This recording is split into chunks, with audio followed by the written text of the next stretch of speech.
What's up, everyone? Welcome back to the Young Electrician Podcast. My name is Ruben Young, aka the Young Electrician. Here on this podcast, we like to see electricians grow, not just in the field, but also in their personal lives. We believe that your work life and your home life should complement each other and not compete. With that said, today I have Nico Olson back on the podcast. What's up, Nico? How are you doing? What up, Ruben? Thank you very Awesome. much. If you guys are listening, he gave the universal "I'm rad, dude" from Aloha, Hawaii. The hand sign. This is the stoke level. It just grows. Yeah. What is that hand sign called, Nico? It's called the Shaka. Is it? I just Yeah, know it you've from never 13 heard Hours, of the Shaka? movie. No, just 13 Hours where he gave the guy that little sign and he was like, yeah, this guy's cool. You seen that movie? No, I'm a movie fanatic, and I'm gonna have to take a look, see, and watch this thing. It's from that embassy attack in the 2010s sometime, I think. I can't remember when it was. And those Navy SEALs that were like ex-Navy SEAls and Rangers were working for they were like security for somebody, and the embassy got attacked, and they were being told not to go, and they said screw this, and they took the cars, took their guns, and went over there and saved whoever was in the embassy. Oh, And they had like actually, this I do 13-hour remember. standoff. Yeah, they're stuck Oh, we're inside. supposed to be doing the. Okay, yeah, back. I Let's was bring Yeah, we're it supposed to back. be doing. My bad. We backtracked. All right.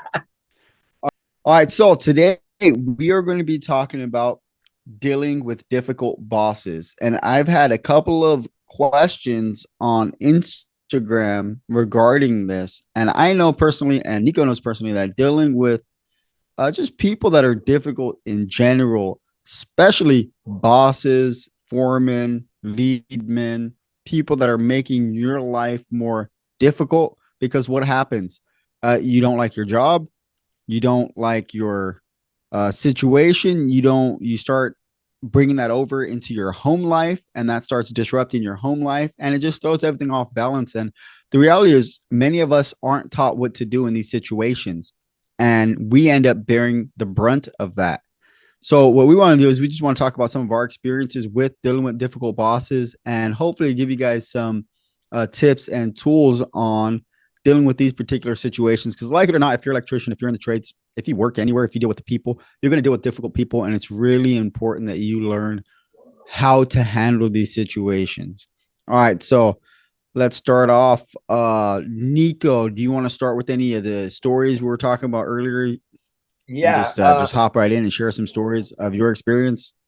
Um, I think one of the main ones is so you get hired into a company, and you have your different levels of hierarchy that comes with your bosses. So come in, you're maybe a new apprentice, or you're just newly hired to a smaller company, and you're going to be working underneath either a journeyman or your foreman. And uh you know sometimes it might not even be a journeyman. It might just be a guy that's got a lot of trade knowledge, and he's been working with this company for a long time. And they're considered what you call old school. And when these guys are considered old school, they're really harsh. They're going to be screaming and yelling. Some of them might be just making some rude jokes that really just get under your skin. And I really like to think of it as these guys are testing your patience. They want to see how far they can push you until you're going to snap. And when they see you snap, then they got you.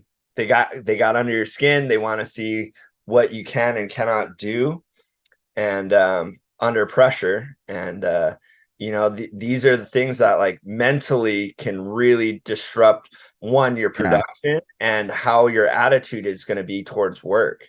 And if those things are interrupted while you're yeah, working, you're not going to be a good employee. And you know what, sometimes this can be sabotage, so that they might not like you, and they just want you to get mm, fired. Just be like, this guy's he's not a good employee, he's not working well, and he just can't handle under pressure.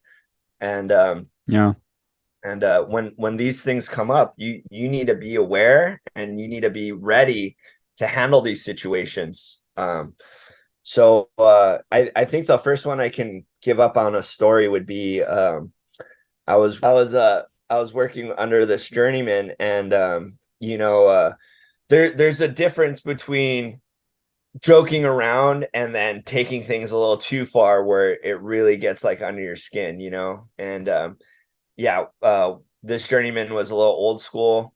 um I understand if there's a certain standard to work. I think I was like a second year, and when I was doing all this electrical piping work, and like the way I ran it was what I thought was probably the best way on how to get from point A to point B. He didn't like my work, and he made me take it down. He asked me, he's like, you know what? I don't like it. Take it down. I want you to run it like this. And the way he could say it is could make a big difference, Yeah.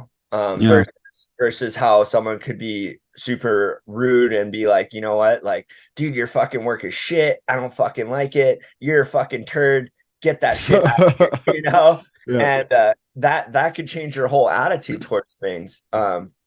And I believe when it comes to these things is setting boundaries. Yep.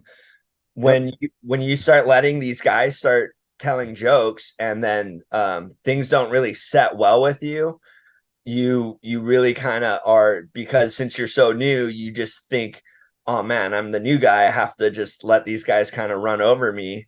Yep. um that's not true. That's fucking, there needs to be a fucking self-respect level on how you present yourself.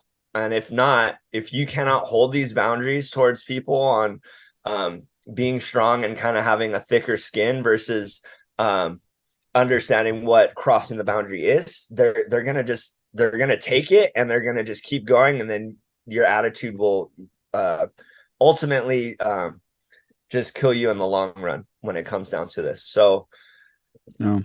like to say you need to definitely be able to tell people, hey, I don't like the way your attitude is towards me, or how we're going about this, but work with me on that. You have some self-respect level, and we're gonna have to be able to talk it out, and or talk to me in a respectful manner.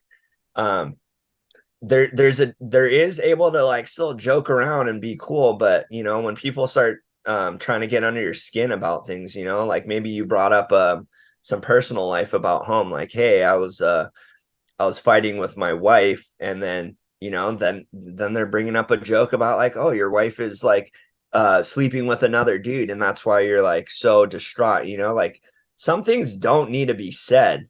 Oh yeah. And they're just really trying to like see what your snapping point is. And to be honest, I've seen some guys at work that just have gotten into it because they're just bashing heads so much they end up fighting on the job site. Yeah. um I think that's pretty common. I yeah. mean, people we like to joke, but we don't know where the boundaries are, and we don't know how to set those boundaries. So we end up letting it get under our skin, and it escalates.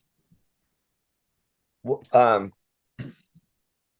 One of the situations too is when you are not in the right headspace, and let's say you have a lot of problems going outside of work, and Yeah. your mood is not doing hot. You are bringing that energy back into work, and which Yeah. will either ruin yourself, or you're bringing your bad attitude and you're ruining everybody else's day at the job, because you are uh what is that guy from Winnie the Pooh, the donkey? Oh, Eeyore. Eeyore, thank you. Yes, you're bringing that Eeyore attitude to work, and you are just droopy and sad, and people are trying to be high morale, and like bring the energy, like, yeah, let's get it, let's knock as much work out as we can. And if you're being an Eeyore, no one wants to work with you, dude. You're just Yeah. bad attitude, and some guys are more on the spectrum of being angry than sad. And Yeah. that's the kind of things you need to like not bring into work. You need to, one, be in the right headspace at home figure out what are these mental health things that you're dealing with, and then you're able to bring a good attitude and bring that stuff to work. Yeah. A good point is, dude, if you're with a bigger company or with any company and you have insurance, there's things out there that you can use for help. And it might not also be that Yeah. it's a problem at home. Some people just drink and party too much, dude, and they need to stop. And when they're able to stop, they're able to go to bed at a decent time, get a full 8 hours of sleep. They're fed and full.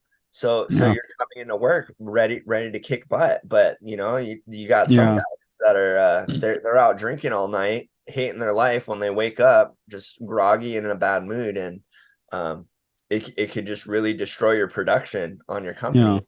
And I want to say, like, how if you own your a C10 and you're running a business, would you want that kind of employee? Would you want that guy that's just going through an emotional turmoil and just bringing that negative attitude to work? Or do you want the guy that's got his stuff together, that's bringing in like the good energy, and that's just the stoke that's Yep. able to like kick butt at work?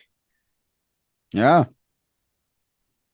All right. So let's do this on a couple different levels because you brought up something good. Because sometimes it's not your leader that's making the situation difficult. Let's start with employees, like coworkers, leadership, and then management.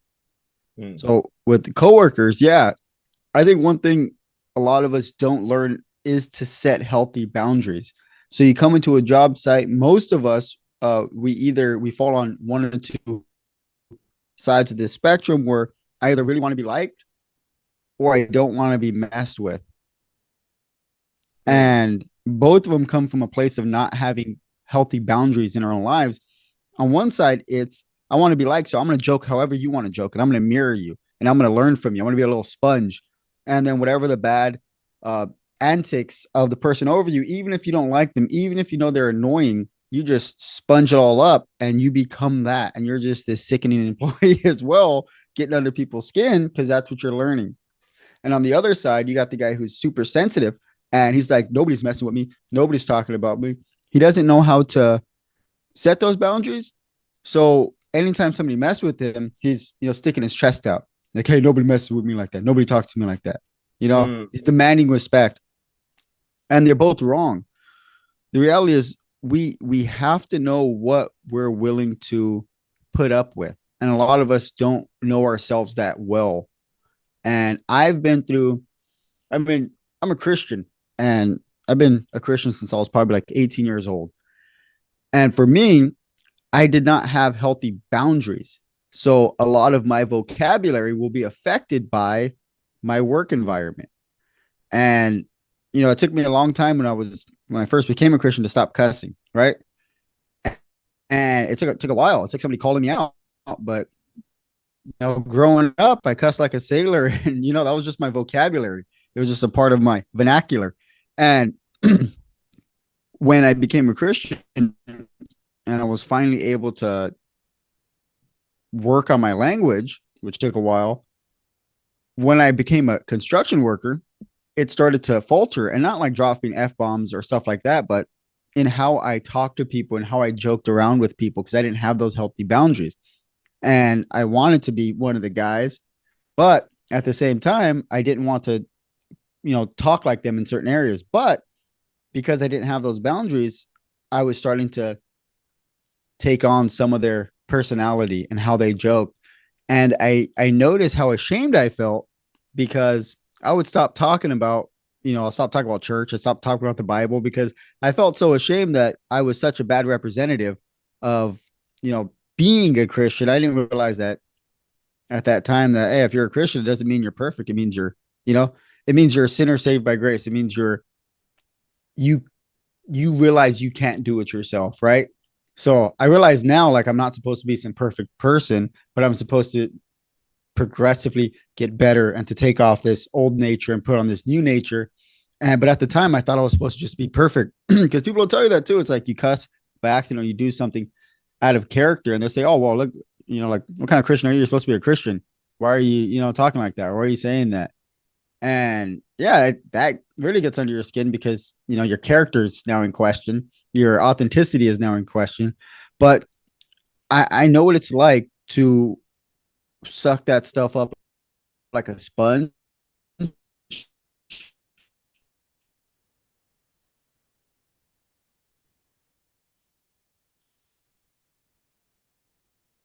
and to have it affect your character.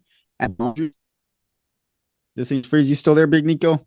My I am connection sorry. sucks with the internet here. Yeah, it did cut Um, off for a second there. But we're good. Um, I was just like, I was playing. no, I But yeah, so let's talk about good.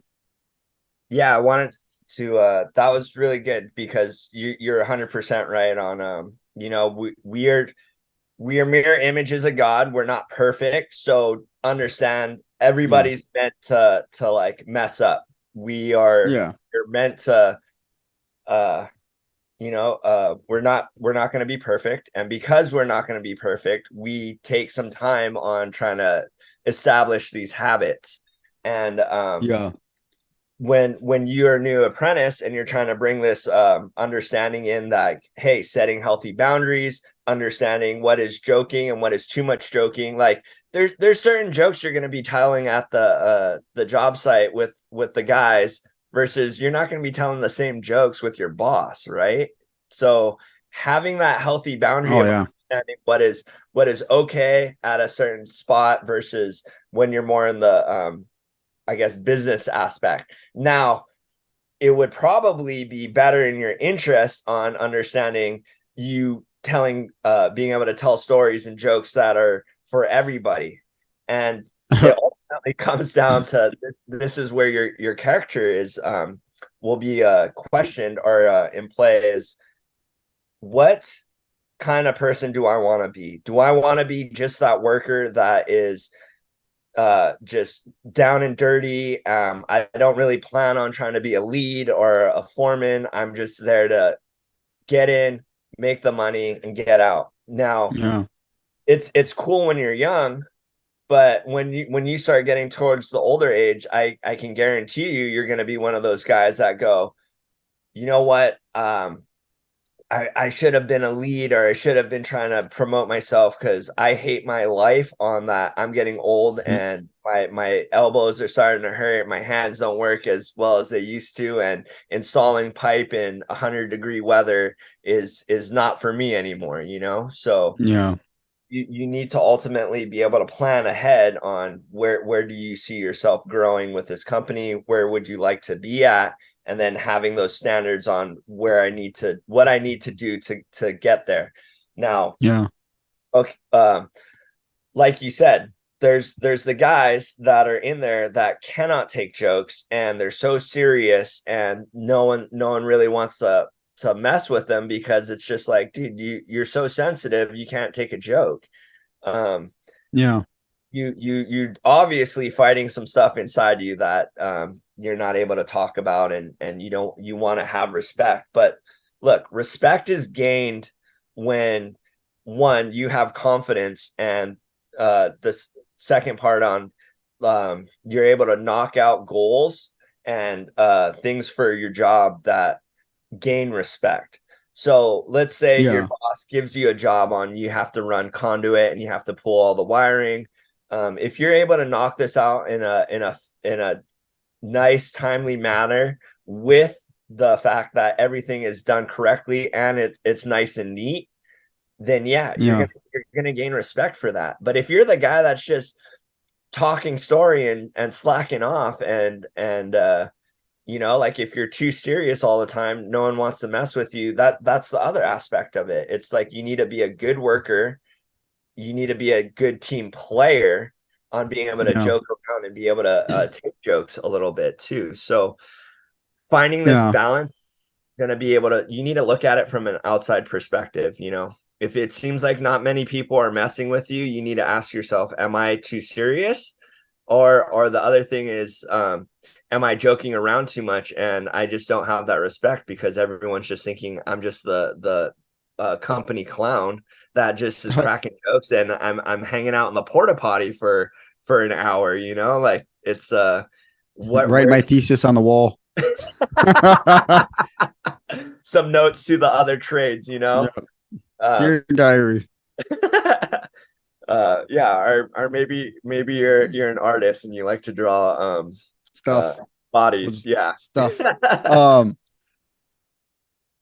so I think that's good because one, we have to realize how we let things mold us and shape us and affect us, how that actually ripples in our lives, the effect that it takes in our lives. Because, like you're saying, if I want to be one of the guys and all I do is joke around and clown around, or whatever the characteristic of the person above me is, if it isn't a healthy, constructive electrician, and I'm feeding off of them and I'm learning that, I'm going to be just like them. Or on the opposite side of the spectrum, if I'm so rigid that because you're being affected both ways. People think if I'm holding my guard up and if I'm being rigid and nobody could, joke with me or mess with me, then I'm in control of my life. But you're not. You're reactive. All of your actions are reactive because you're sensitive and you're just trying to protect yourself for whatever reason. And I don't want to use the word sensitive because I don't really want to make me feel a little, because it's whatever happens in our lives that makes us put our guards up and keep them up. And we can't be human. We can't be somebody that people could actually talk to because we're so worried about protecting ourselves. Both people on both sides of the spectrum are being affected. And that is going to determine the course of your life. It's going to determine whether you're going to be somebody that the company could depend on, whether you're going to be something your family could depend on.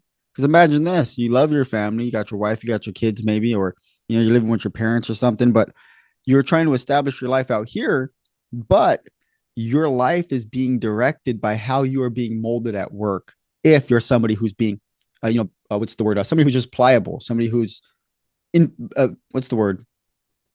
It's Impressionable. adapting.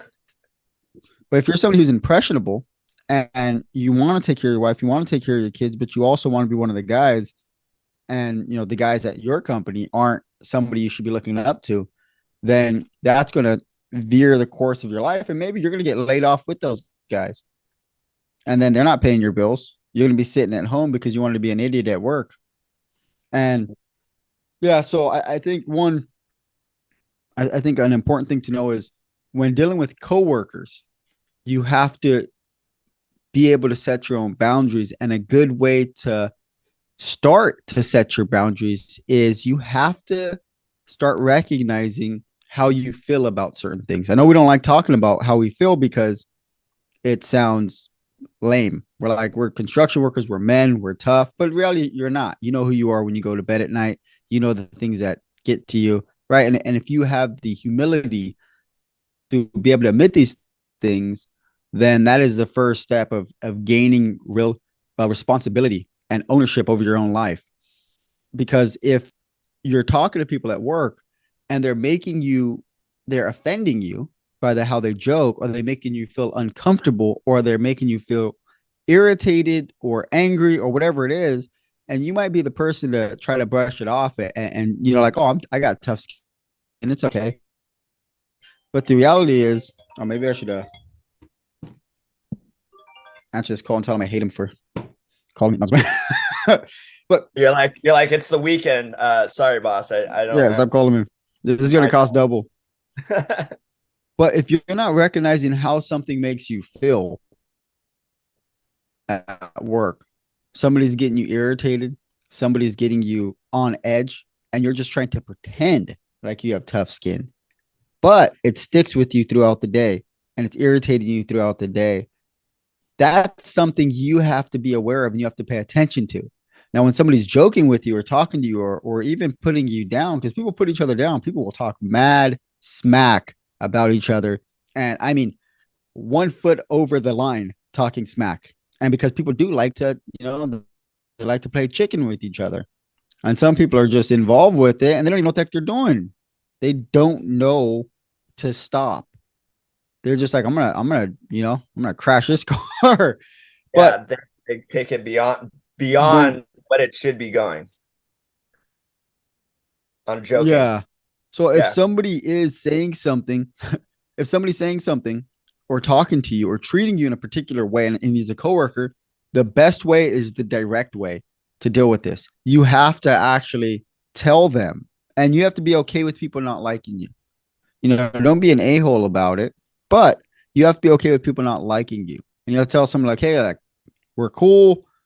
You're a cool dude. I like working with you, but hey, I'm not going to joke like that. So, you're going to have to respect that. I'm not going to joke with you like that. Or, uh, don't, you can joke like that with everybody else, but don't joke like that with me. Yeah. And that's important because if you don't set those boundaries, it's going to get worse and get worse and get worse and get worse. And then guess who's getting affected by it? You. If I talk to somebody at work, and I mean, guys at work right now, they joke around with each other in a particular way, and I'll joke with them too because I like joking. But if somebody takes it to somewhere I don't want, I'm going to voice that to them so that we could not cross that line again.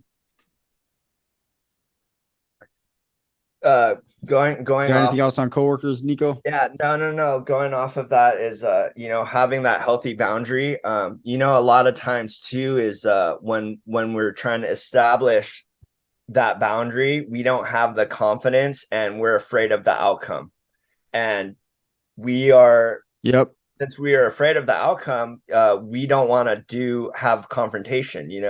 Some people are more of I'd rather just go with the flow of things and just accept this is what it needs to be. Now, you will gain confidence by being able to one, speak up for yourself, because ultimately you're going to be the one that has to go home at the end of the day and just have those feelings built up inside. And two, you need to be aware that when you have these feelings just built up inside you're like a shooken up bottle of Coke. If you're all Yep. shooken up and you're not talking about it and like slowly releasing the cap, one day you're just going to blow up. And a lot of times when we're not talking about these things is we start leading to other bad habits. So I want to just say, Yeah. not like drinking or drugs, or maybe it's even like you're going to the brothel kind of a thing. Like these are unhealthy habits that like people start to do or to cope with. Or you're like on Instagram too much. These are things that are outside sources that are coming in to try to like make you happy. Now, Yep. you're able to be aware of the situation of, okay, this is not who I want to be or how I like to be treated. You need to be able to pull that person aside and have a one-on-one talk. I wouldn't want to bring that up one in front of everybody and cause even more conflict, because let's say you're working just with your journeyman, you guys are in a little side room. You let him know, I'm like, hey, it's all fun to joke around, but you're going way too far on these jokes with me, and I'm not feeling comfortable with it. And I would like you to work with me on just we're not going to joke around like that anymore. We're at it. We're at Yep. job. We're at work. It needs to be professional.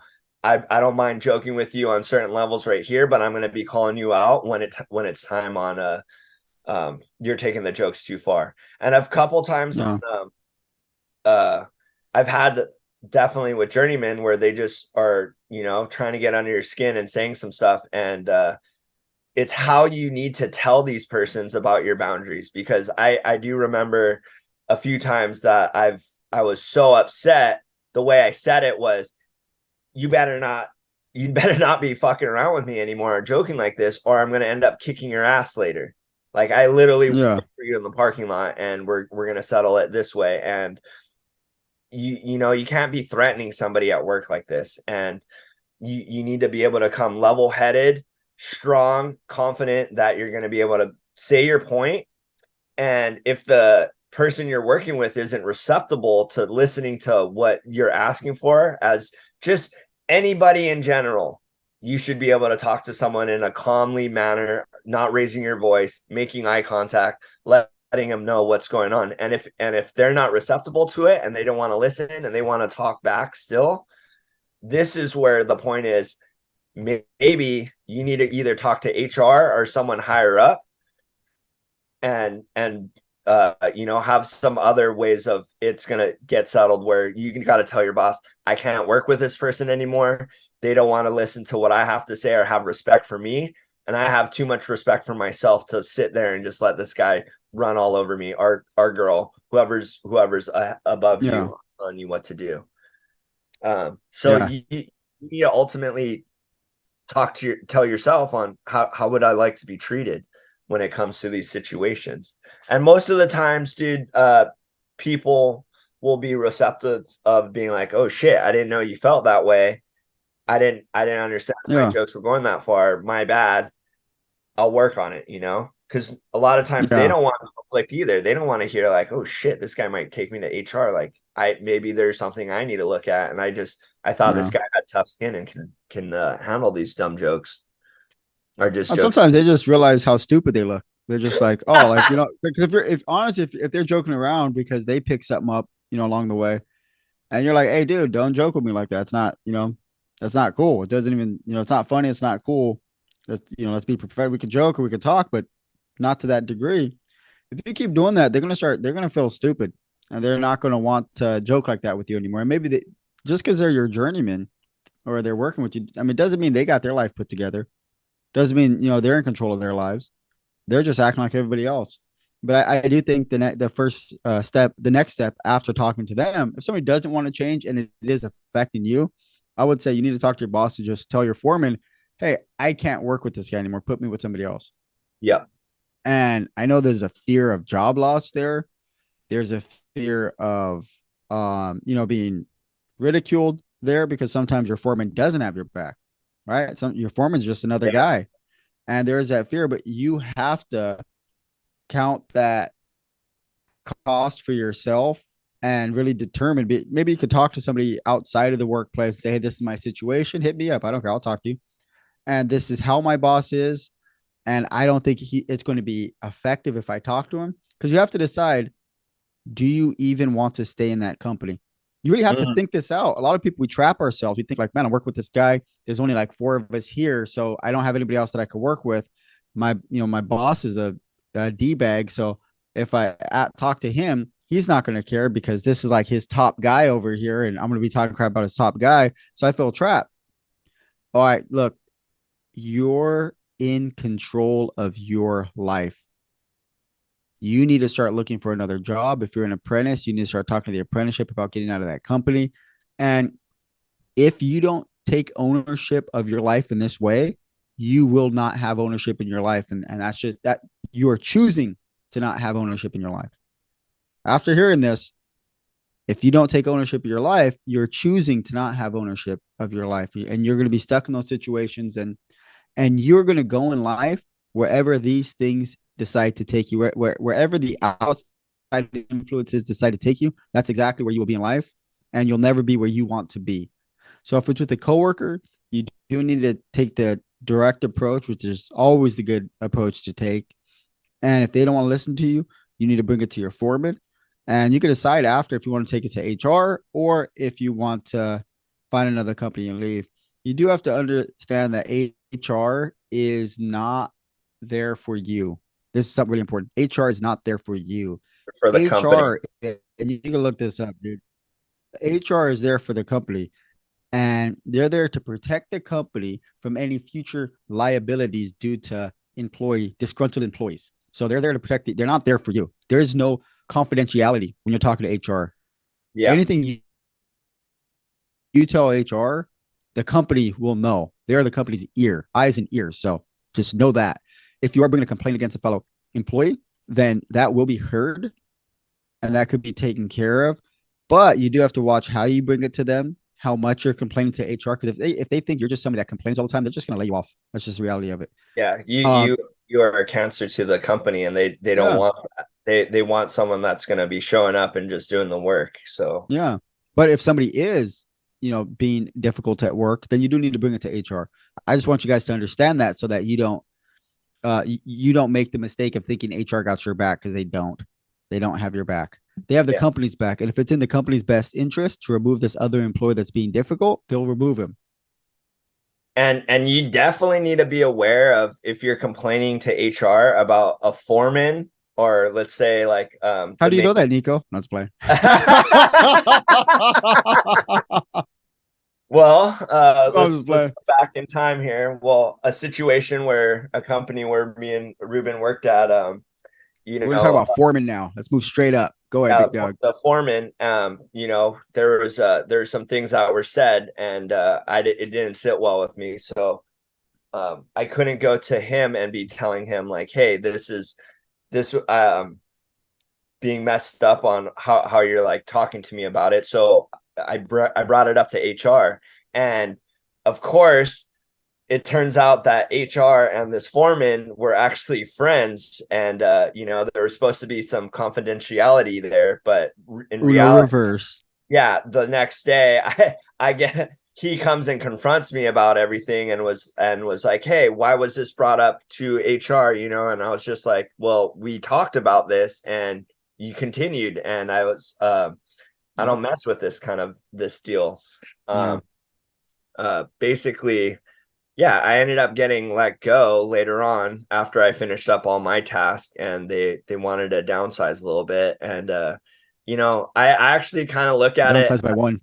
yeah, by a blessing, dude. Like, bro, not it was a little struggle at first, but dude, I got into a way sicker company. It was closer to home, and I was able to make a lot more money working and learning some stuff versus on how this foreman was running things. So there is always that fear of getting let go, but let's also think of the positive outcomes that can come from these kind of situations. But we're back to HR. They don't really have your back 100%, and you need to be aware of that. Like, hey, if you're complaining about somebody that's been with the company for a lot longer time, they're most likely going to want to keep the guy that's been with the company for a while now, versus let's say Especially you, if nobody else has complained about him. oh yeah, 100%. And it just seems that maybe you have a problem with it. And that kind of comes back to, what are the things that maybe I was going through at the time? Was I being too sensitive, or was I not being able to joke enough with this person? So we need to find that healthy balance on where we're at, what is acceptable, and what we should be complaining about, and what we should be talking about. But ultimately, uh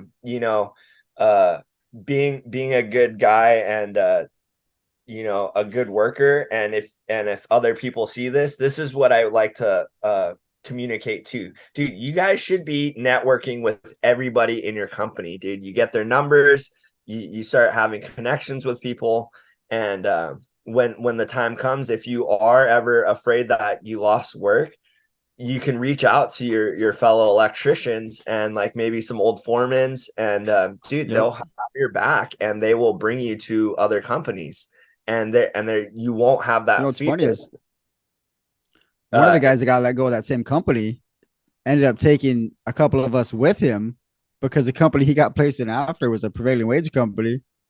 oh, The was company I that mean, homie? That was homie Craig. that was Craig. Yeah, when Craig got let go, which I did, that was the last straw for me, because he was a good worker, and I was basically running that project, and nobody asked me. We got to downsize. Who do you want to let go? It was just all they did was bring me a piece of paper one day and say, "Hey," or envelope, "Hey, you got to lay Craig off." I was like, "Oh, okay." What the Yeah, heck? and that shouldn't have been your job, bro. That should Yeah, I that was should have given been the the guy that actual was foreman. higher up. Yeah, We all know who was supposed to be doing that work, but he gave you the dirty work to do. and he was never there anytime any other guys got laid off. He always just send like the PM, and then and me and the PM will go and talk to him. The PM actually ended up leaving too, but Yeah. on the Oh, that was funny. That's what you did that with me too, dog. did I? You're like, come on down. I was just like, oh man. No, Always but tell oh okay, so no, okay, so you were the first one. No, actually, it was Jim. It was another guy. He asked for it though. But anyways, Yeah. for him, he was complaining about talk about complaining to HR. He complained about everyone He was one in of those HR dudes that was older, daily. that He did wasn't even not like cool his older. position. And like I said, like you want to establish yourself somewhere in the company where you're going to be stoked and happy where you're working at. He wanted to move up by moving everybody out of the way. Mm. And yeah, I don't want to talk about anybody like that, but yeah, he's when he got laid off, I was like, whatever. Um, but dude, when they laid you off from that company, uh, I was sitting there going over the plans, and then the PM came and he was like, "Hey, can you call Nico down?" I was like, "Oh yeah, I got Nico's number. Hey, Nico, come down." Yeah. And it wasn't even bring your tools. It was just, "Hey, come down real quick. The PM wants to talk to you." And so I was just doing my thing. I wasn't even. I had my back to you guys, and I was just working right there. I thought he was going to be like, "Hey, Nico, good job" or something. But it was the Good most job. awkward thing because I just got this guy getting laid off behind me. And I'm like, wait, what? And he was like, hey, sorry, I got to do this, man. But and he was super chill too. I like that guy. Oh He's yeah, like, he sorry, I got was to do this, man. cool. But I and definitely HR would have just had a they, few they words with told me to come the and give you your foreman. 2 checks. But dude, I was like, it was the most awkward situation. It's like when you're at a friend's house and their mom starts yelling at them, and you're just sitting there kind of awkward. You're like, are we playing Nintendo now? And you're just sitting in the corner. And it was the most awkward situation because I didn't know you're gonna get laid off. I didn't know the situation. I was just there working, minding my business, and this buster didn't even tell me. So Yeah. yeah, very That awkward situation. that's see that's what happens when you want to go above and beyond. And I just thought it was kind of funny. I kicked butt on that last job that I was leading on. It made the company money, and then it wasn't like able to sit and work through this one. Yeah, they're Yeah, not that's so when. hot over there anymore. I thought they all had to go back up north, huh? Yeah, I think so. But and that's why I left too. I was like, this company's not going to make it past 2024. But Yeah. on that same job site, dealing with that foreman, I didn't have healthy boundaries before that. That affected me. My wife told me like she's like, hey, you talk about your foreman like a lot. Like, can you not talk about work?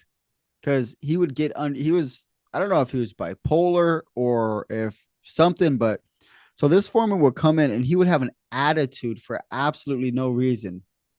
Just like he'd come in like someone just peed in his Cheerios, and one day he'll come in and he'll be chill, right? And he'd be talking with the guys. And he wasn't there all the time too. So we just he was like one of those abusive fathers that you're just glad when he's out of the house or something, or Yeah, abusive mothers, you you're like just don't glad. come around Yeah. because all you would do is complain the whole time on the job on what a Yeah. POS you are and how you're trying to run the work. And he's like, I wouldn't do it this way. This is how it's supposed to be done.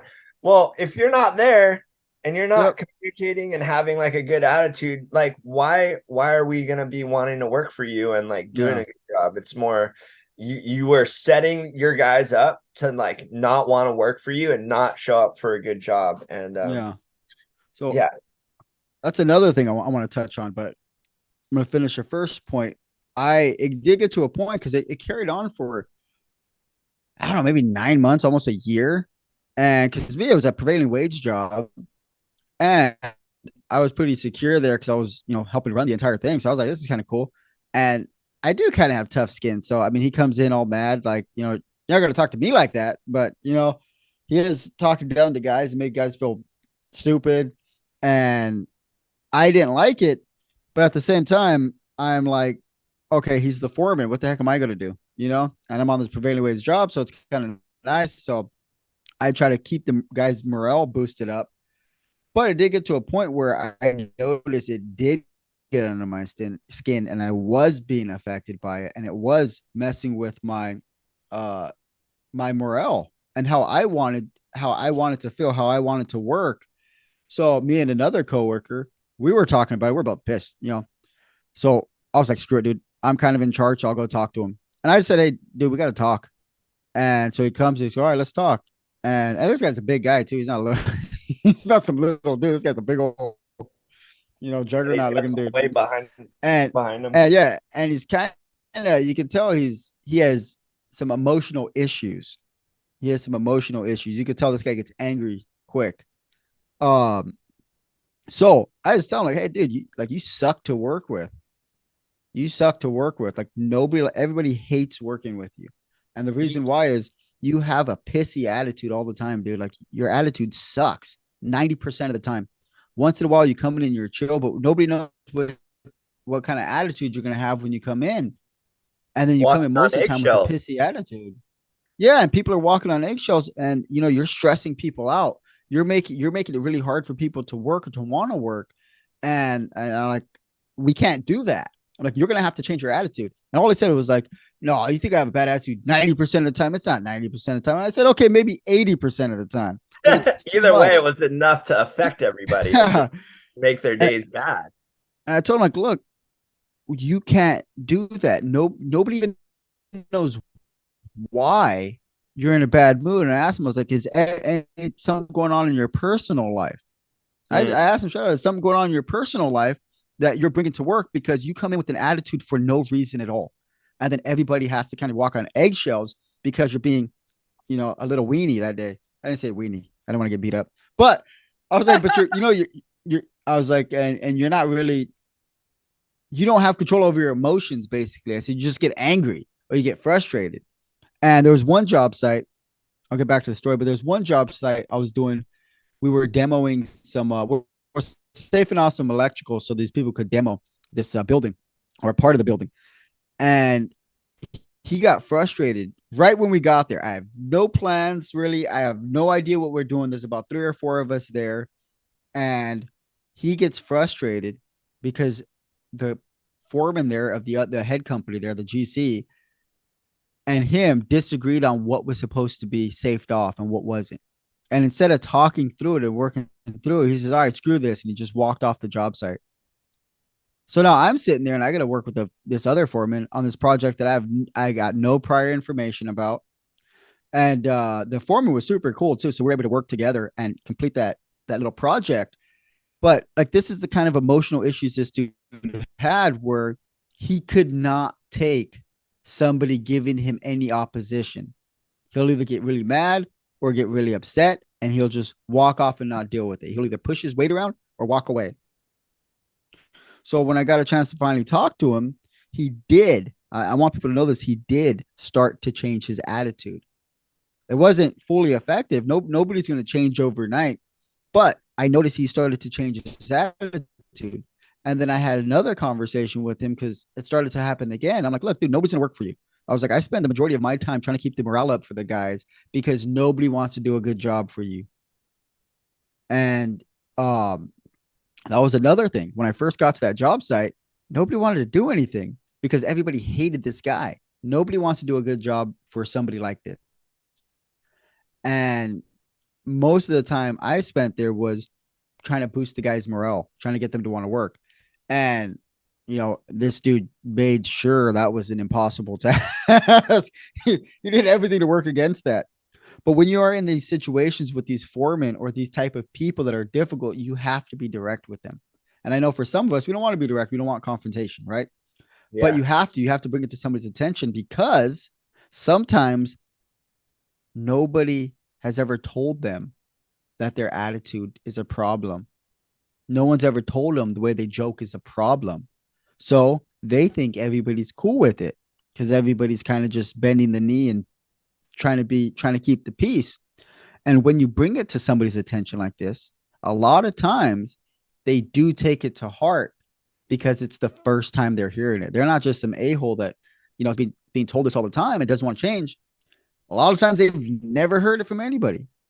Not in this guy's situation, but in a lot Um, of situations. so when those kind of situations come up, so let's say someone's calling yourself out, a big thing is you guys have to understand of having humility and being able to take in information and be able to process it and be able to like listen to a message that's being told to you, even though you might Yeah. not like it, but being receptive to it. And that situation that happened, Ruben, it sounded like how he was not a team player, not being able to work with the GC and you guys all together, because why we need to be a team player is it doesn't fucking matter on how your attitude is or how mine is. The point is we're trying to get this job done to make money. Yeah.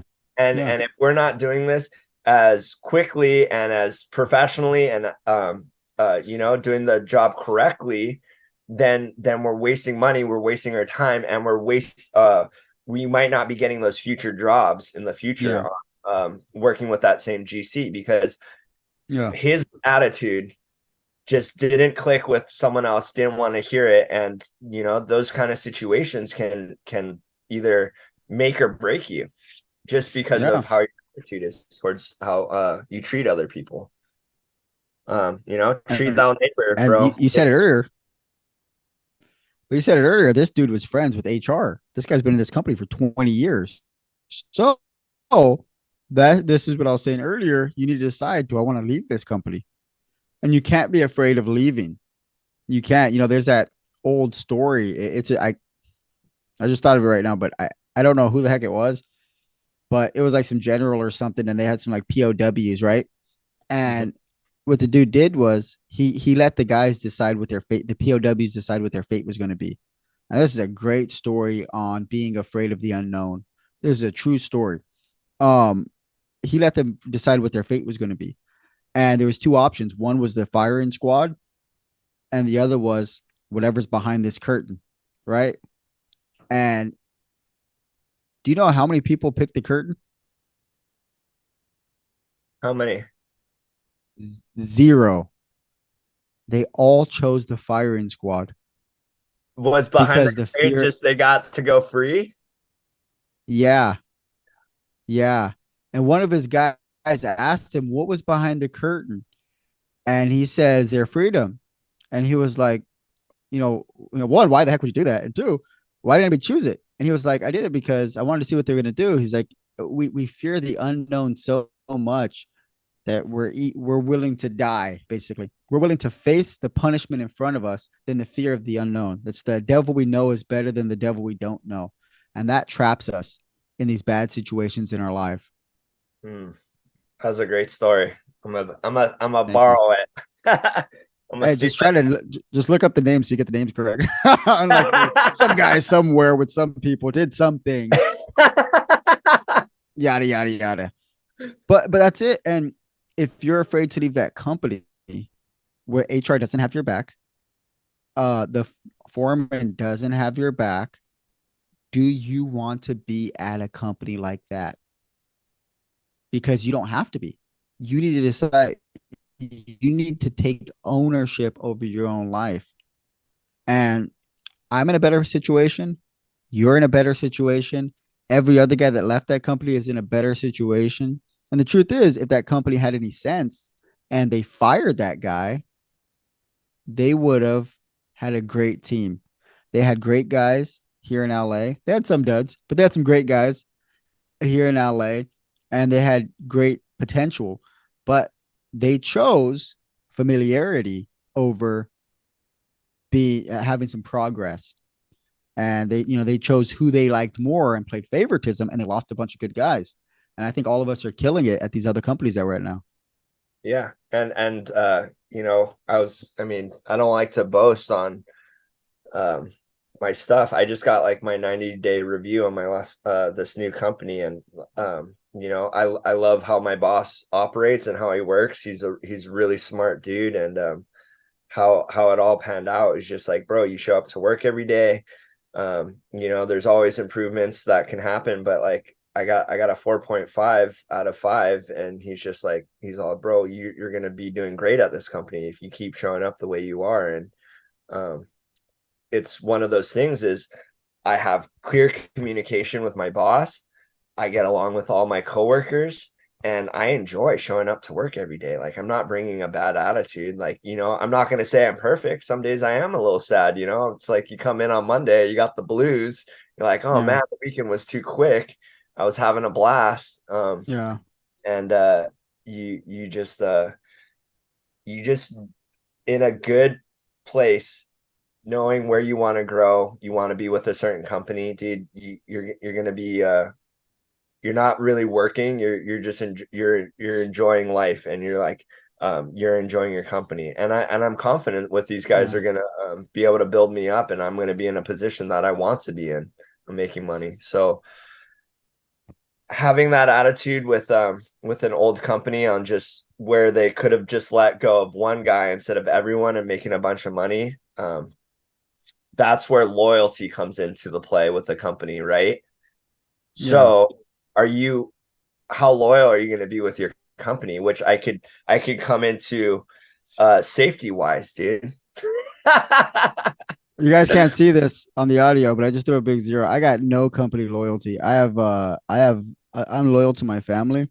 Just like a company's going to be loyal to HR is going to be loyal to their company. I look out for the company's best interest, and if benefiting you benefits the company, then HR will do it. If benefiting my family benefits the company and translates to loyalty to the company, then I'm going to be loyal to the company. But my loyalty is with my family first. I have no company loyalty.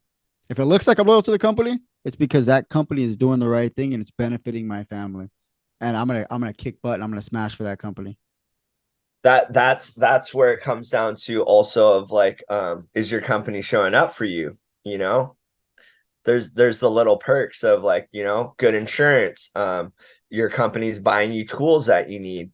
They're giving you all the information you need to like, so you're not stressing out and you're bringing that stress to home. They're putting you on job sites that are closer to your house so you don't have to commute, and that you're just driving in 4 hours of traffic, I've seen guys come from Palm Springs that have to drive 4 hours basically through traffic just to get to a job site in Irvine. Like that's Hey, some that's guys are that's cool with it though. insanity to me. That's to me, That's yeah. insanity, dude. If I I knew a guy mean, that came from pretty much Mexico on a motorcycle and to work. with all his But tools, sometimes it's no, he'll leave his tools at the job site. Sometimes somebody traveling far. I hear what you say. Sometimes them traveling far is an opportunity for them and it's a calculated decision. But if it's not, if you're like, why the heck am I spending 16 hours a day on an 8 hour project on an 8 hour job? Yeah. Yeah. They're yeah, not looking some out for people you. they feel trapped and like that's their only option and where to grow. So there is a certain part where like, you talk with a company and like they're like, hey, like we don't have a job right now, um that's closer to home. Just stick it out with us for these many months, and we promise you on the next one that's closer to your home, you're going to be the first one on there. And if Yeah. the company's loyal and that they got your back and they put you on there, then then you're able to like, you're going to have that compensation with them on being able to bring your work ethic and your best, on trusting that they got your back. So Yeah. this goes both ways. If you're a C10 contractor owner and you got guys hired underneath you, and you're showing up for your guys and you're getting them everything, they're going to show up for you. I Yeah. think we could talk to uh Nick Bean with Pinpoint Electric. He would tell you on like, how you treat your employees on what's going on there. So shout out Yeah. to shout out to Nick out there. I got one part-time employee right now that's still with me. And dude super chill. He does car details and stuff like that, like the not detail decals and stuff. Mm, yeah. And he was like, I hired him because he wanted to get back into electrical. And he has like maybe 3 years experience in electrical or something like that. He has all of his tools still, but he started doing the car thing for like a while, and that was making him money. So he stopped being an electrician, and then like we connected. He wants to get back in the trade, and then the job fell through that I was doing. And I had him on, but he hit me up. He was like, "Well, I don't want to go to another company, so I'm going to keep doing what I'm doing, and I want to help you grow. So whatever project you're going to be doing, if you want to hit me up, hit me up." He's like, and I'll just work for you when I'm doing electrical, and I'll keep doing this until like your company gets established. And I thought that was so dope. I'm like, yeah, go get another job if you need it. Don't wait for me. But I sent him on a service call the other day, and I basically gave him all the money from the service call. I was like, hey, this lady needs this thing, and I can't get out there. I was having some car troubles, and I was like, I'm gonna charge her this amount, help her out, hook her up, make sure everything's running right. Her AC system went out, and she needed her motherboard swapped out and some other stuff. And I was like, dude, just go do it for her, and just keep the money. And he didn't realize I was giving him all the money from the project, just from that service call. And he hit me up Yeah. after and he was like, dude, I didn't realize like you weren't getting any money out of this. Like, he's like, you were just doing it so I could get some money in my pocket. Like, I appreciate that. And he was very grateful, super chill, awesome, nice dude. Yeah. And but I think that's that loyalty that this guy has my back and I have his back.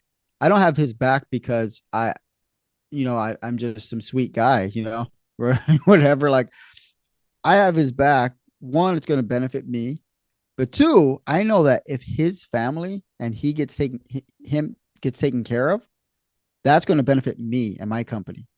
So it's not one without the other. I'm not doing it to use him. I want to take care of this guy, and I want to make sure he's well taken care of as much as I'm able to do. Because if he's taken care of, if his family's taken care of, then he's going to come and he's going to do a good job for me, and it could be mutually beneficial. Does that make sense? I don't Yeah. know if I said it right, You but know, yeah, you're showing up for him and he's going to show up for you yeah, if you're taking care of him. And bottom line is that's how it works as if you want a good company, you know. Um, and I think one of those things is when you're working with a bigger company, you can kind of see it. They have those Christmas parties. They'll during the summer they'll have like a little picnic party, potluck. yeah, Thanksgiving they'll give you like a gift card or something. It's these little thank yous too that can boost the morale of how you're working and like them saying thank you, because some guys the higher upper dudes that have been working with the company for a while, they get the little bonuses too. And okay, you get those bonuses, you take the family on vacation or a nice treat. It's like yeah, I want to work with that kind of company, and that's going to build me up. So know who you're working with yeah, and how you want to be treated. So just this is what we like to do too. As when you're established and got your journeyman license, you're able to go shopping, bro. yep, You're interviewing the company's not interviewing you. yep. Understand that, like, mind ethic of how you want to run your life. So um That's good. yeah, so yeah, dude, working with the higher up bosses, dude. It's That's don't don't good.